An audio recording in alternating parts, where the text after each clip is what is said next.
are all weirdos. Weird science is the revolution.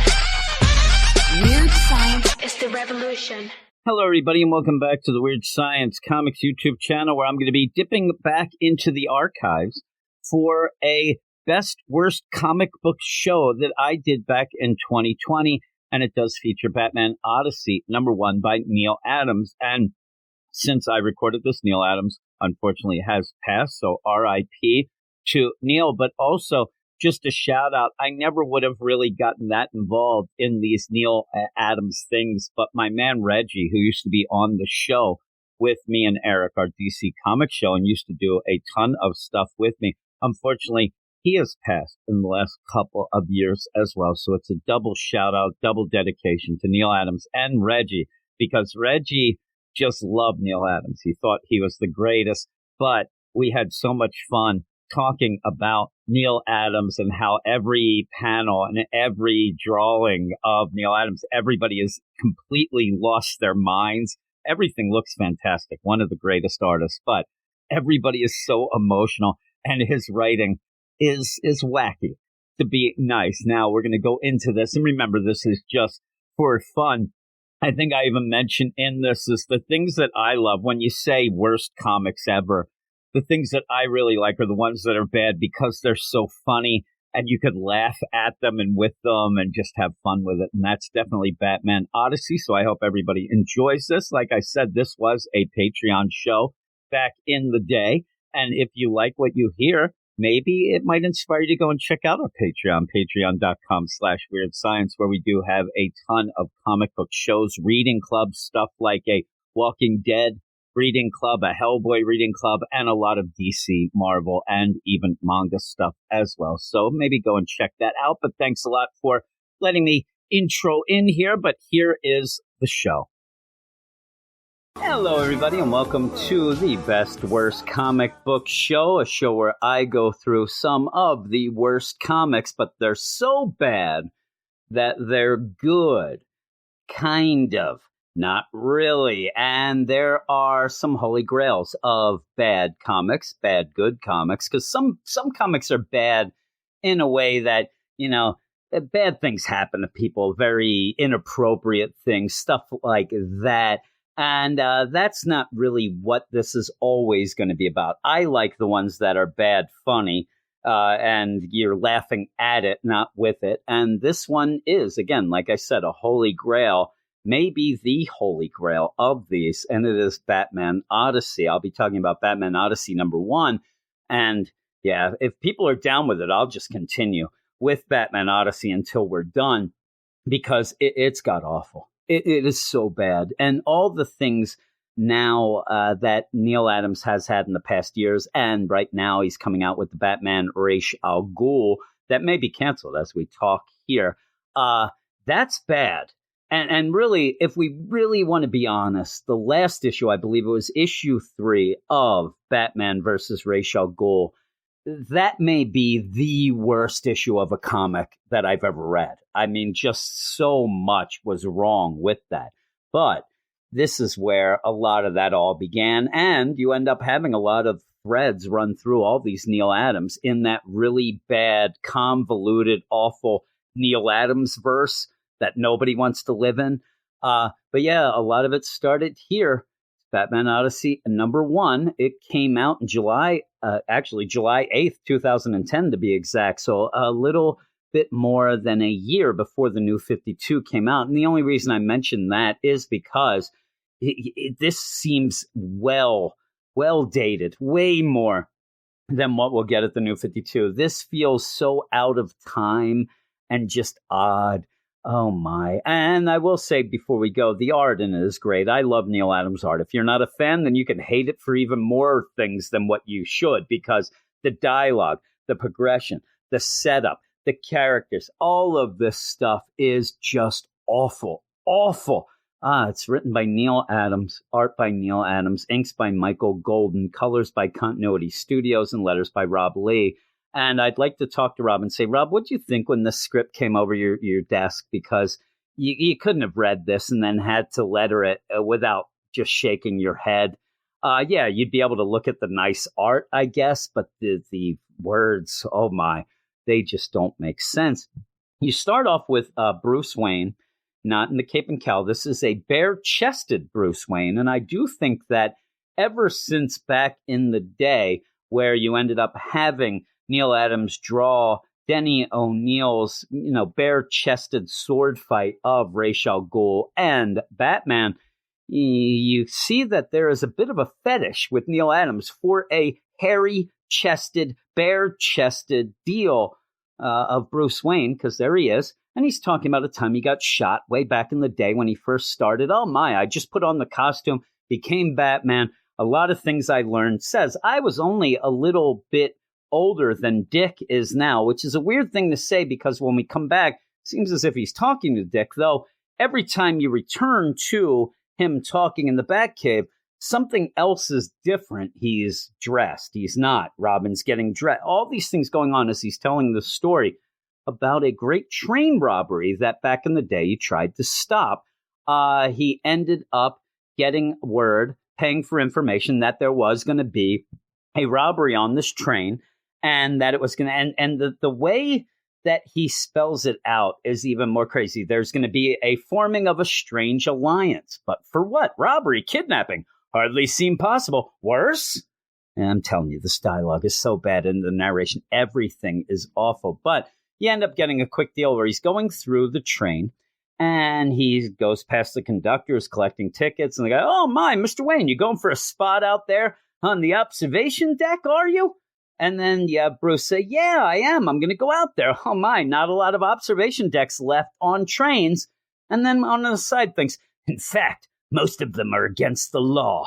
Why? Why are you pointing this out? Neal Adams does seem to get caught on things. He seems to want to make everything fit in his crazy ass mind. That so instead of saying, oh, you're going on the observation deck, Mr. Wayne, and Batman just goes out to the observation deck, he's afraid somebody's going to call him on it. Well, aren't most observation decks against the law now, Mr. Adams? He makes it seem like it's back in the day where you had that kind of a cliche deal, and Besotted Geek, if he's listening, will know what I'm talking about, where you'd have people, well, wasn't that when Kirk did that in episode 3, season 4 of the... He thinks people are going to call him out on every little thing and has to make sure that he spells it all out, which ends up just making things last a little too long in these conversations. The conductor even says, all right, well, I'll see you later, Mr. Wayne. Oh, my, I'd better introduce him to my Jenny.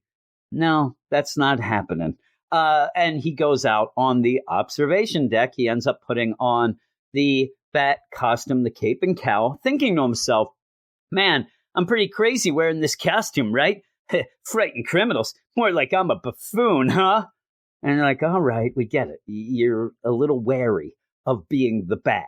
But he ends up putting it on. He's like, I got to disguise myself anyway. And so he goes from the observation deck around and to the side of the train where there is a kind of a ladder deal where you grab onto the rungs as you're going up to the top of the train. Well, before he does anything, this is a young Batman. He draws his pistol. He has a gun. And then thinks to himself, boy, I'm really stupid for pulling out that pistol before I started going up the ladder. Now I have to climb up the ladder one-handed. And boy, this is hard. And why did I do this? You can holster the gun there, Batman. You can put it back down. But he doesn't. He just goes up and then thinks to himself, Neal Adams, he sees the visual, he's drawing it and says, I scrambled upward to the top of the train like the creature I emulated. In quotes, I imagine. So he imagines that a bat climbs up a ladder one-handed with a gun in the other hand. I don't know. That's a crazy bat. They used to call him a Crazy Joe. So he gets on top of the train. He has paid money to, find out something's going down. Maybe, and he says 2 G's. Maybe he should have 3 G's and he could have known exactly, because by the end of this, I'm confused. But he goes and he's like, look in there. Can't hear much over the train, but boy, I see some sparks and flame up there. Wonder what that is. And so he starts to go up. What it ends up being are a bunch of thugs there doing some arc welding.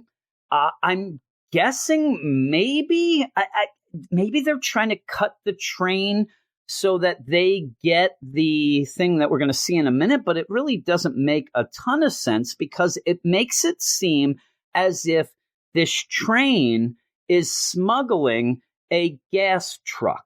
And Batman says, man, with the gas crisis going on, trying to put a little bit of a date to the flashback, with this gas crisis, it looks like somebody is smuggling a gas truck.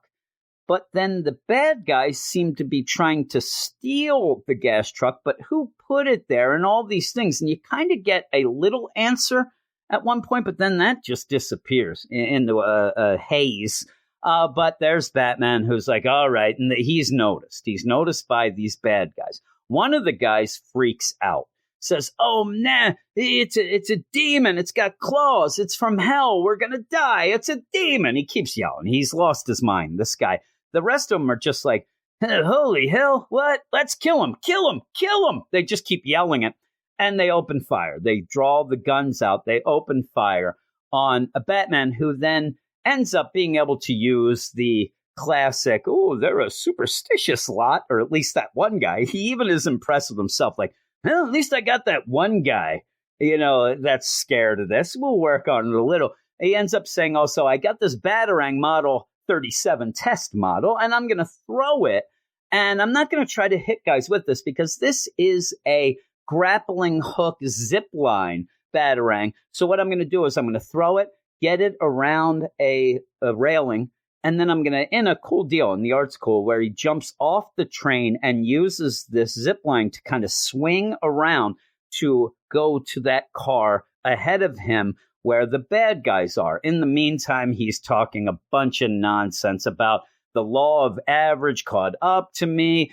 The train is jostling. I can't get a grip. All this stuff. But it ends up where one of the bad guys does shoot him pretty much through the wrist. It's more up in the forearm, it seems. But he ends up shooting him. And there's Batman says, that's going to hurt. That's going to leave a mark the next day. But he continues going on, swings around, and then just starts beating the crap out of the guys just with fists. He's fist fighting them. He's beating the crap out of everyone. One of the guys grabs the cowl and pulls it off. And this is where you get the idea where Batman later then from that is going to, make a little bit of alterations to the costume. So the cowl to the cape, maybe do something so he can't end up being exposed like that easily. So as he's doing this, he beats the crap out of all these guys. Everything seems fine.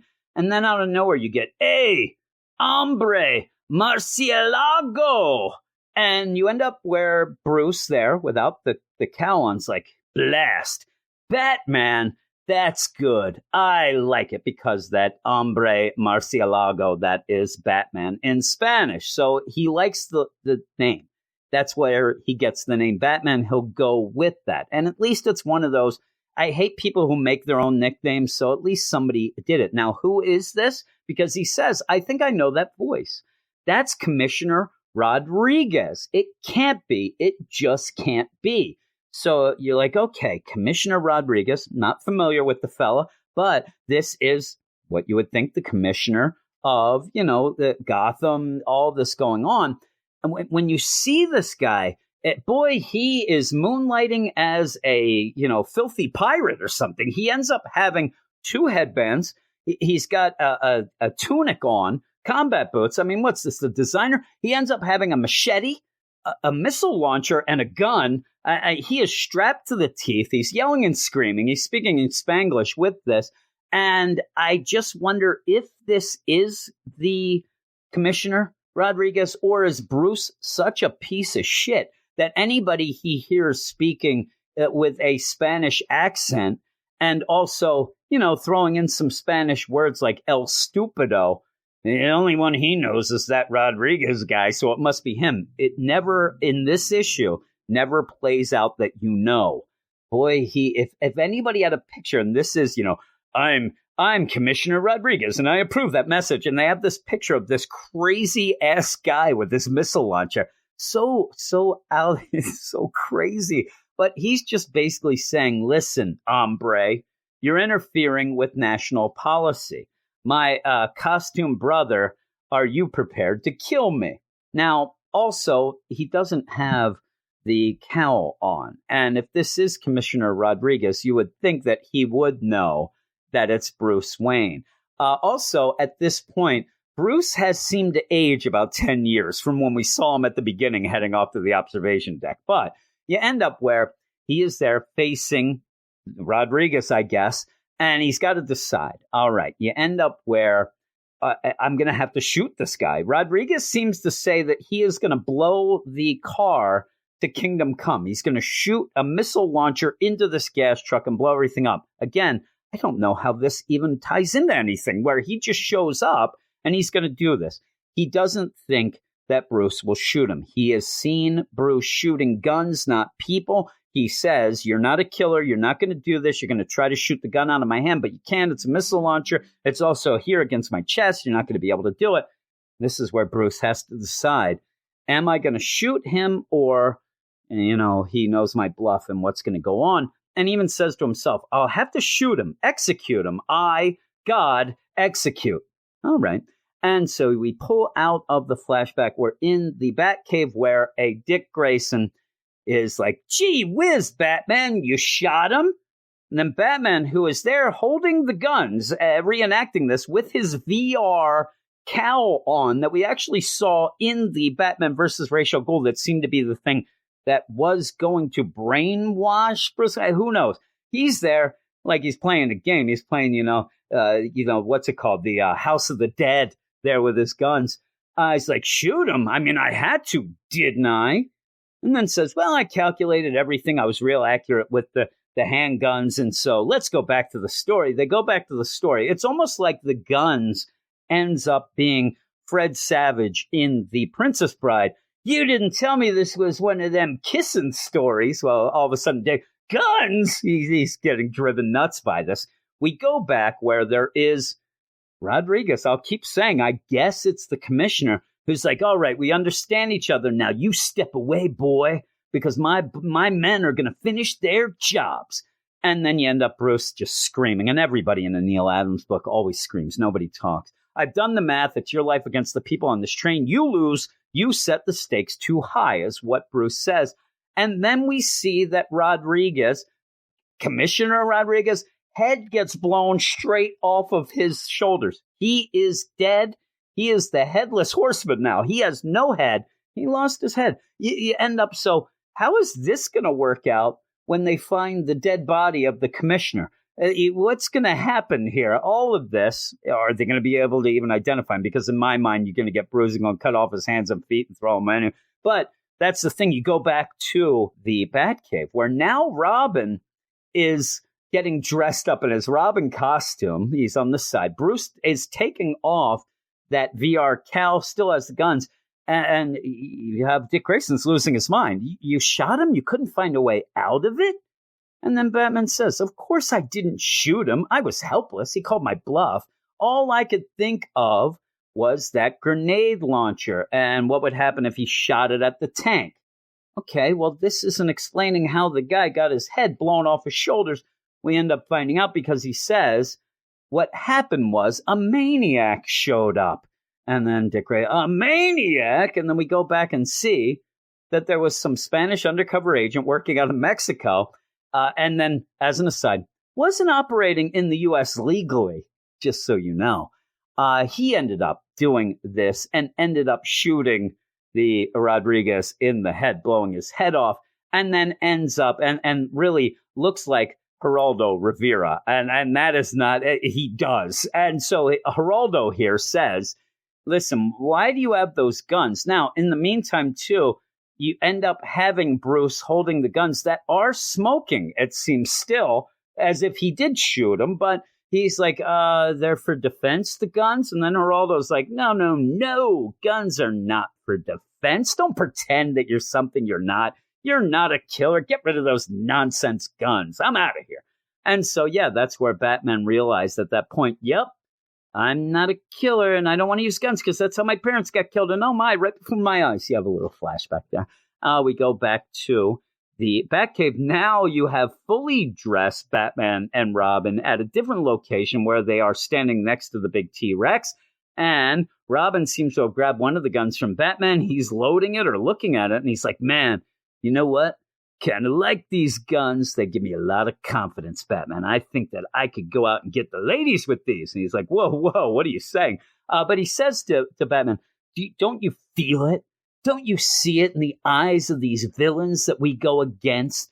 These monsters, they love these guns. They think that it's power. They love it. Batman says, whoa, it's distracting and dangerous. You know, you're entranced by the romance of firearms. You have Dick Grayson like, yeah, well, the whole country is. We have an amendment for it. Now is where, up until this point, nonsense.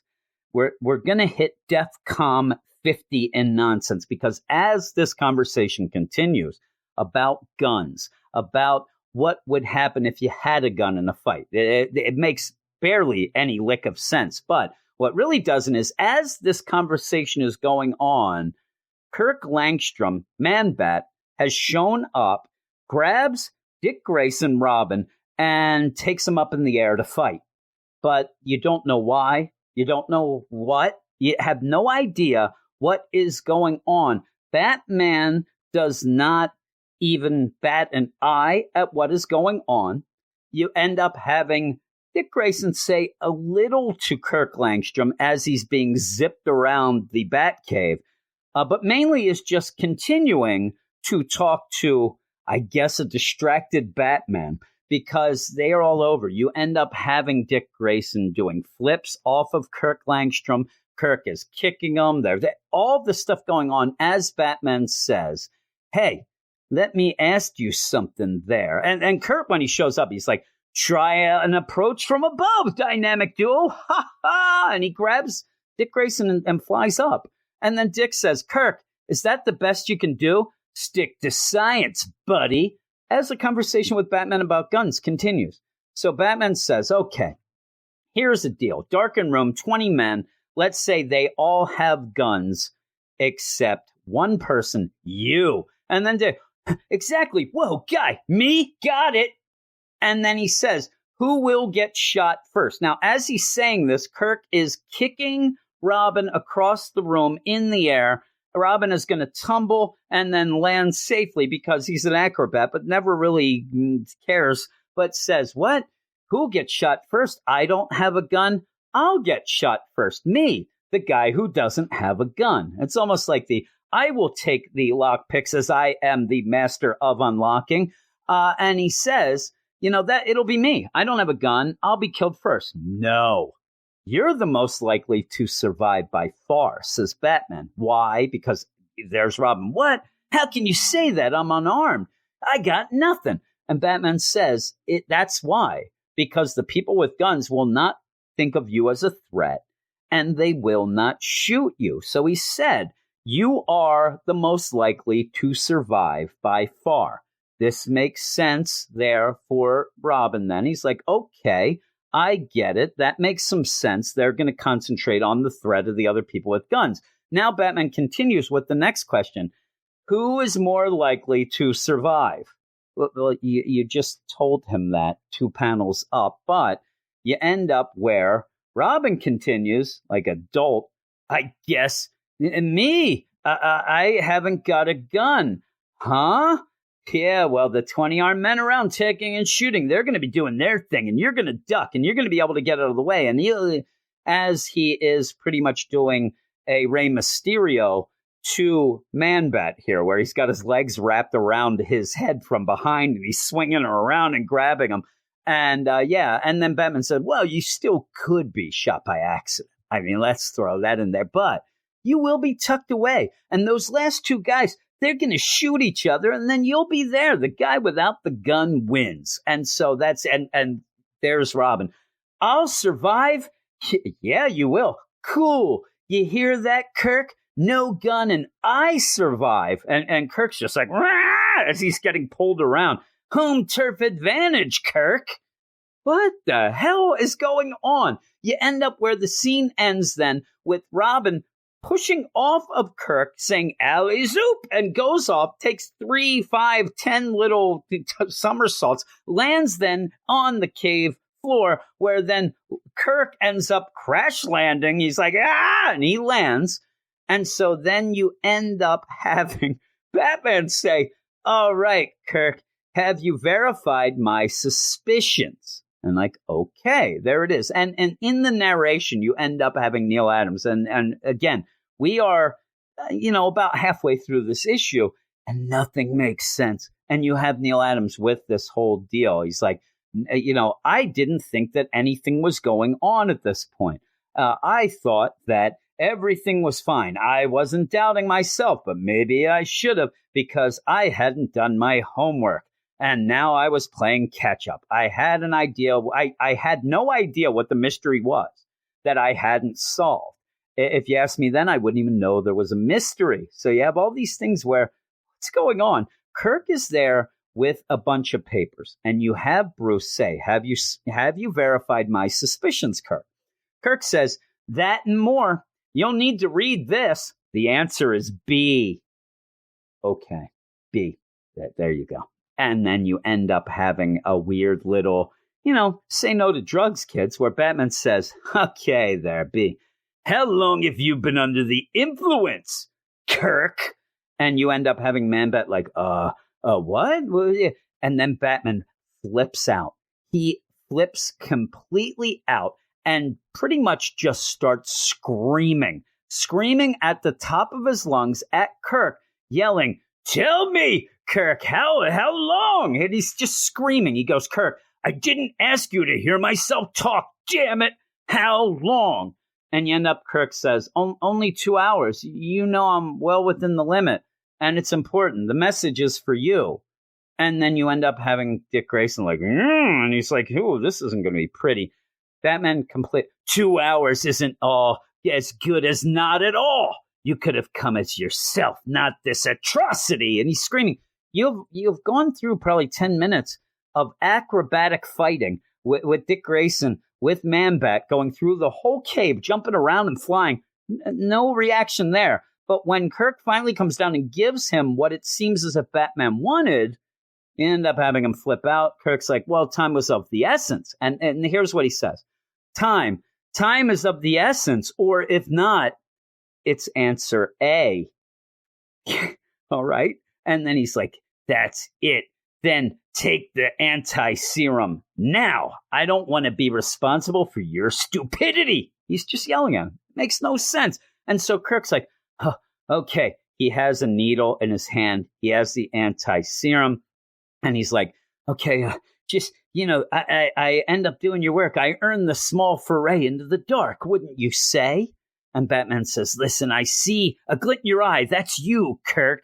And then you end up having just a continuation then, as Batman and Robin are getting called by Commissioner Gordon to tell them that the Riddler's in town with a few days to thrill.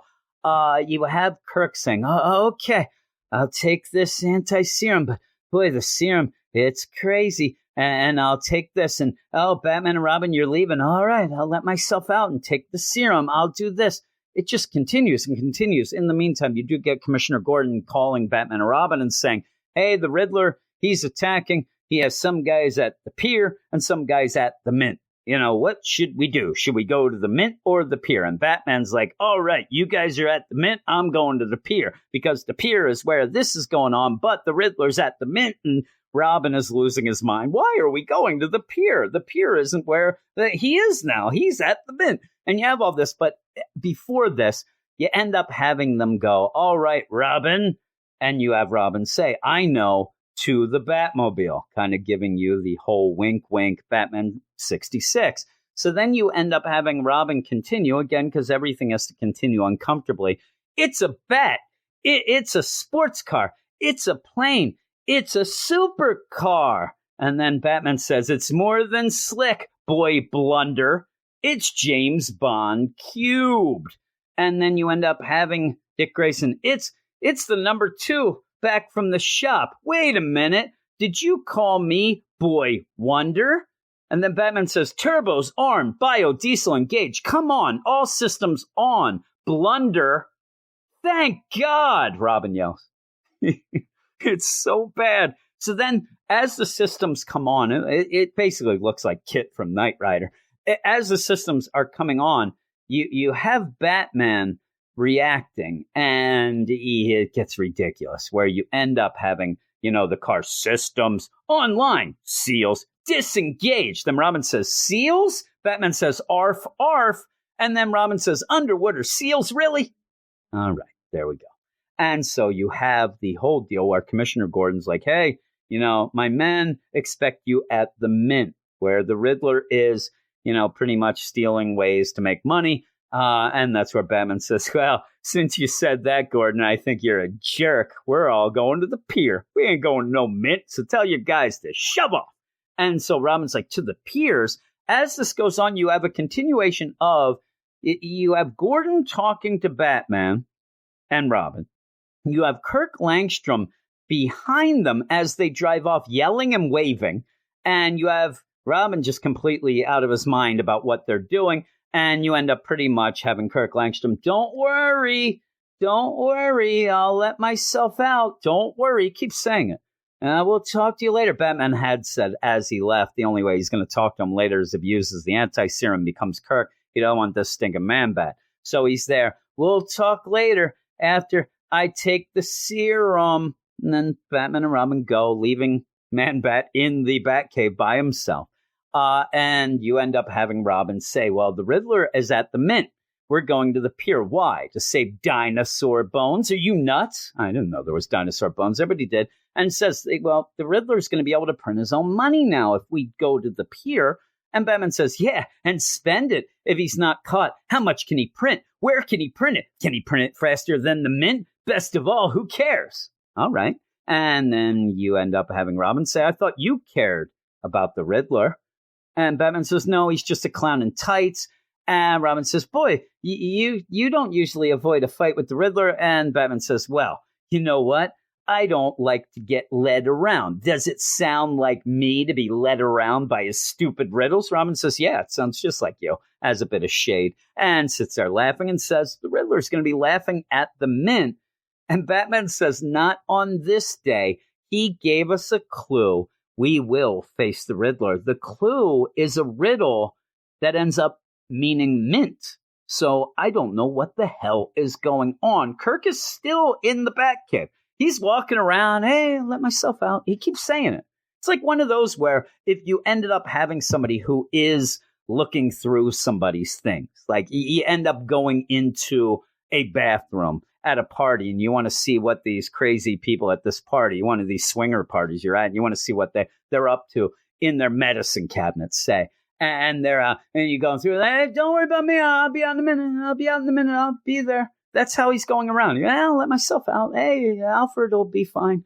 He won't mind what's going on. I'll just get out of here. I'm going to take whoopsie. And drops the serum, the anti-serum, smashes it. It's all over the floor of the Batcave. And I thought, please, especially with this corona going on, please don't lick it off the floor there, Kirk. Don't. He doesn't. He just leaves it there. He flies up, continues to say, yeah, let myself out. Don't worry. He keeps saying it. Don't worry. Don't. I won't bother Alfred. I won't. And then just gets attacked by another Man-Bat. This one with a lot of ear piercings. And that Man-Bat is pissed, starts saying, you were going to tell him. Kirk ends up saying, no, I wasn't. It can't be that important, I swear. This other Bat yells, liar. If you tell him, I'll rip your spine out. It's like, I'll get your goddamn spine. He ends up yelling, and it's important. He can't know about the cave. Then you end up having Kurt, it's just a cave, just a cave. They're all yelling and screaming. You get this idea of Ra's al Ghul doesn't know who Batman is because of the cave. The cave. Are they talking the Bat? I don't know. So you end up with, hey. And the ending of Kirk in this book is basically like, you are starting to become somebody who I want to kill because you're not worth the trouble anymore. Even at this point, though, he has lost all of his ear piercings in the art. So there are some weird things, anomalies in art where I think that not only is the art probably done, as he goes, he doesn't look back at things, but I think the script the same way. Batman and Robin are going in their new souped up deal They're not going to go to the Mint. That continues to be a thing. And yeah, Batman tell Robin, just ignore the commissioner. He's a jerk. We're going to the pier. And so they're going. And this is where you get the whole clue. Here, read this, Robin, and you'll end up knowing why. And here it is. Too full to eat one bite more. Too loaded, you can't order. Time to hear a friendly hint. How about an after dinner ... And you end up Robin saying, Mint, Mint. He's like, he's telling us he's at the Mint, for Christ's sakes. What else? And then says to Batman, I don't understand. What's at the pier? Batman says a dinosaur exhibit. Langstrom, Curator Langstrom, got the waybill for me. Let's roll. And I just don't know what the hell is going on. You end up having Batman and Robin go to where there is a bridge out. They're going to die. They're going to go. Robin's yelling, oh, boss, you're heading for it. Oh, my God. And the Batmobile ends up, we don't need roads. It ends up being a hover car jet plane. Cool. You know, you have this whole thing going. Batman says this will let us avoid traffic. Robin says, oh, you must have done this when I was doing my midterm exams. Okay. And then Batman says, I hope we don't get shot down. Yeah, I hope so, too. Robin, again, throughout this whole deal, he loses his mind. He really is like a cat where you're shining anything on the wall. And he is so consumed with whatever's going on. And he says, this is the best. This is huge. Is there a law against fly driving? Ejection seats? And then Batman says, yeah, don't open the window. What do you see? And then you end up having Robin just yell, I see there's a lot of air traffic around the pier. They have a lot of helicopters there. Oh, my. This is crazy. Batman says, we're going to go down now. Put your seatbelt on. Robin says, there's nothing below us. There's no road. Now it turns into pretty much what he says, a cigarette boat. And Batman says, boy, yeah, that's an unfortunate name, but that's what it is. Let's roll. Now it's a boat. They're going, and you have Robin yell, hey, right, I got it. I like it. I love it. It's mine, God. And then you go where they end up there at the pier, which is going to surprise Gordon because he's there. He thought Batman was going to the Mint. They're looking through blueprints of the pier as things seem to be loading up from bad guys, but they're just sitting there, and the bad guys seem to not care that the police commissioner and everybody else, or at least what's going on top of this roof. Batman shows up and just starts pointing at the blueprint, which scares the crap out of all of them because they didn't know he had snuck up on them. He ends up saying, well, I have the bill of lading, so what I'm going to do is go to the end of the pier. I'll do that while you do what the heck you guys are doing, but we're going to end up taking this all down, and we know what we're doing. Give us 10 minutes, maybe 7. Off we go on our paragliders that look kind of cool. You end up having Commissioner Gordon and the police. They think they're pretty cool, where Gordon says, those two stun me on a daily basis. I think that's more of a sexy thing he's saying. And you end up having one of the police say, they'll save lives today.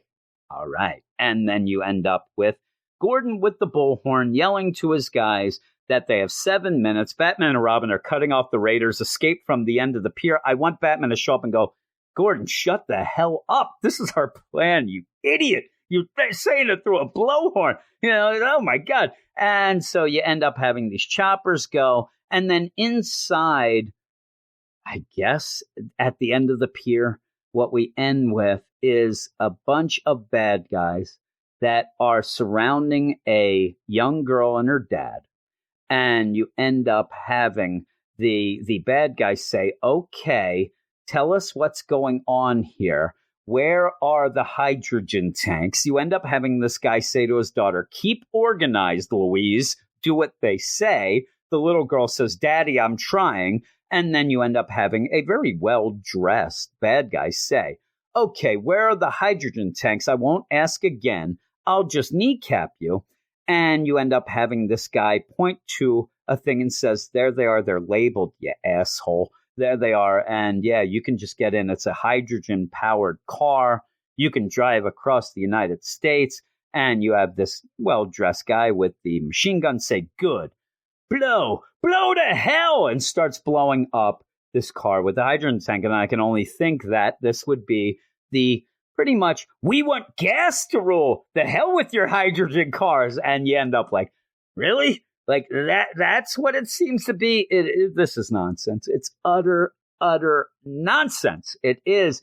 The art's great. Even times, though, that gets confusing, but that's more of how the words are spelled out and everything. I mean, you have things, and where I really, really love Neal Adams, and in this book, and a lot of times it's Robin. Robin who will just say things out of nowhere and keep going, like when he is excited about this bat car boat plane and yells, "Hey, I got it. I like it. I love it. It's mine. God, ... There it is. It's ridiculous. This whole thing is nonsense. And if I was going to rate it on a bad worst deal, it's a 20 out of 10. I mean, it's so bad, but it's awful. But it's fun. It's in the DC Universe app. So if you want to read it, go at it. It is like a 30-page. It's oversized, which makes it even more fun. But yeah, if you want to check it out. And like I said, if everybody likes this, likes to hear me lose my mind. And this is where at this point, and again, later on, if somebody's listening to this in 2025, I just want to say thank you for listening in 2025. I'm sorry that I passed in 2020, but hey, you can still hear my voice. I'm talking from the grave to you. But if you're listening later, it doesn't make full sense. But in the here and now, Simon ended up saying, because one of the things that we're going to probably do if we don't get new comics is go back and talk about classic stories on the regular podcast. And Simon, he brought up a deal. Hey, when you do that, that means we don't get to hear you lose your mind of the awfulness, some crappy comics and things like that. Well, that's what this is about. That's why I'm doing this. And that's why I will continue with Batman Odyssey. If we want to, I may even do some extra ones during April to kind of get through it as well, because it's so bad. It is so bad. But I hope you enjoyed hearing how bad it was. And with that, I'm going to tell everybody to thank you for supporting us, especially through these hard times. I know how hard it is for everyone. So I really, really appreciate it. I always did appreciate it, but that gives it a little more. And I just hope that with what this whole comic thing and all of the things up in the air and what's going to go on or whatever, the Get Fresh crew will always survive. We'll be together, boop, boop, and we'll get through it by talking about what we love the most, comics. And it's one of those things where I love comics because it does let me forget about the nonsense that goes on in real life and everyday deal. And sometimes, especially now, you kind of need that more than ever. So this podcast and all the rest, that's kind of why we are doing it. And I hope that you all are enjoying yourself. But that's it. I'm going to go right now, and I'll talk to you later.